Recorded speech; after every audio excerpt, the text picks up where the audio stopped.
नमस्कार, मी सेजल पुरवार. या बुलेटिनमध्ये तुम्हा सर्वांचं स्वागत. राष्ट्रवादी काँग्रेसमधल्या फुटीनंतर पवार काका पुतण्याच्या नात्यात दुरावा आला. पण दिवाळीनिमित्त काका पुतण्याची सलग दुसऱ्या दिवशी भेट झाल्यानं राजकीय चर्चांना मात्र उधाण आलं.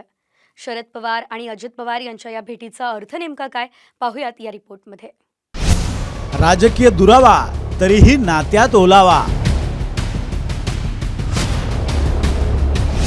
दिवाळीनिमित्त पवार काका पुतण्या आले एकत्र.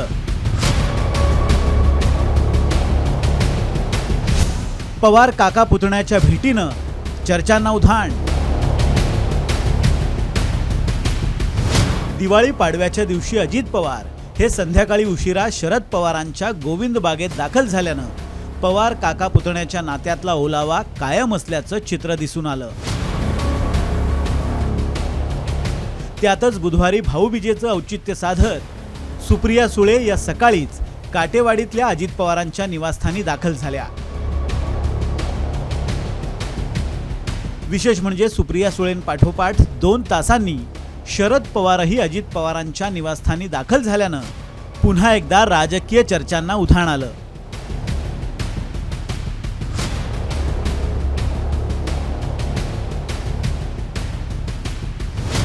दरम्यान पवार कुटुंबियांच्या एकत्र येण्यावर राजकीय वर्तुळातून प्रतिक्रिया उमटल्यात. पवार कुटुंब एकत्र आलं तरीही मतभेद कायम असल्याचं मत चंद्रकांत पाटलांनी व्यक्त केलंय.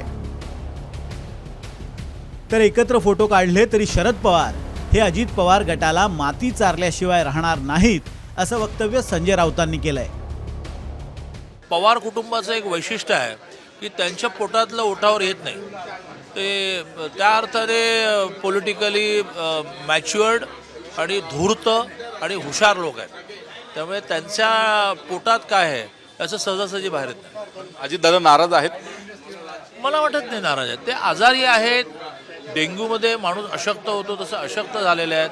अशक्तपणा माणसाच्या शरीरात असलो की त्याला उत्साह नसतो, तसा उत्साह त्यांना नाही आहे. पण नाराज वगैरे नाही आहेत. आणि नाराज एका कुटुंबातले रक्ताचे जे पती पत्नी मुलं ते असतात म्हणून काय ते कुटुंब सोडून बाहेर पडत नाहीत. मी शरद पवार साहेबांना ओळखतो. अजित पवार आणि शरद पवार तुम्हाला किती एकत्र दिसले तरी 2024च्या निवडणुकीमध्ये शरद पवार यांच्या नेतृत्वाखालील राष्ट्रवादी काँग्रेस पक्ष अजित पवार गटाला माती चारल्याशिवाय राहणार नाही. पवार काका पुतण्या भेटीवर राष्ट्रवादी काँग्रेसच्या दोन्ही गटातून मात्र सावध प्रतिक्रिया व्यक्त होत आहेत. गेल्या 60 वर्षामध्ये भाजपने आदरणीय पवार साहेबांच्या डोक्यामध्ये काय चाललंय याची भीती नेहमीच बाळगलेली आहे आणि ती अजून गेलेली नाही, ती जाणार पण नाही. 2024ला ती जी भीती आहे ती सत्तेत येताना बघेल. लोक काय निर्णय घेतात हे साहेबांना माहिती आहे आणि साहेब लोकांकडे बघून काय निर्णय घेणार आहेत, कशा पद्धतीने पुढचं राजकारण हे करणार आहेत हे भाजपला कळणार नाही, पण लोकांच्या हिताचं असेल एवढंच या ठिकाणी मी सांगेल. राजकारणाच्या ठिकाणी आहे. नात्यांमध्ये राजकारणाची गफलत करू नये. नाती ही जपली पाहिजेत, कुटुंब जोपासलं पाहिजे आणि वैचारिक विचारधारा वेगळी असेल तर तो विचारधारा आपण वेगळ्या पद्धतीने घेऊन जाऊ. आजच्या दिवस राजकारण बाजूला ठेवून सगळ्यांचे नातेसंबंध जोपासत असताना ही परंपरा आपण कायम ठेवूयात. अजित पवारांच्या बंडानंतर शरद पवारांसोबत झालेली ही काही पहिलीच भेट नाहीये. यापूर्वी अजित पवारांनी आपल्या गटाच्या प्रमुख नेत्यांसोबत आणि आमदारांसोबत शरद पवारांची मुंबईच्या YB चव्हाण सेंटरमध्ये 2दा भेट घेतली होती. या बैठकीत भाजपसोबत येण्यासाठी अजित पवारांसह प्रमुख नेत्यांनी शरद पवारांना गळ घातली होती. तर त्यानंतर काही दिवसात पुण्यात उद्योगपती अतुल चोरडी यांच्या घरी अजित पवार आणि शरद पवार हे दोन्ही नेते भेटले होते. या 2 प्रयत्नानंतर मात्र अजित पवारांनी शरद पवारांचं मन वळवण्याचे प्रयत्न सोडून दिलेले असतानाच गेल्या आठवड्यात अजित पवार आणि शरद पवार हे पुण्यातल्या बाणेरमध्ये एका कौटुंबिक कार्यक्रमानिमित्त एकत्र आले होते. तर दिवाळीचं निमित्त साधून आता सलग 2 दिवस दोन्ही पवार एकमेकांच्या घरी एकत्र आल्यानं चर्चांना पुन्हा उधाण आलंय. सत्तेत सहभागी झाल्यानंतरही गेल्या काही दिवसांपासून अजित पवार अस्वस्थ असल्याचं चित्र आहे.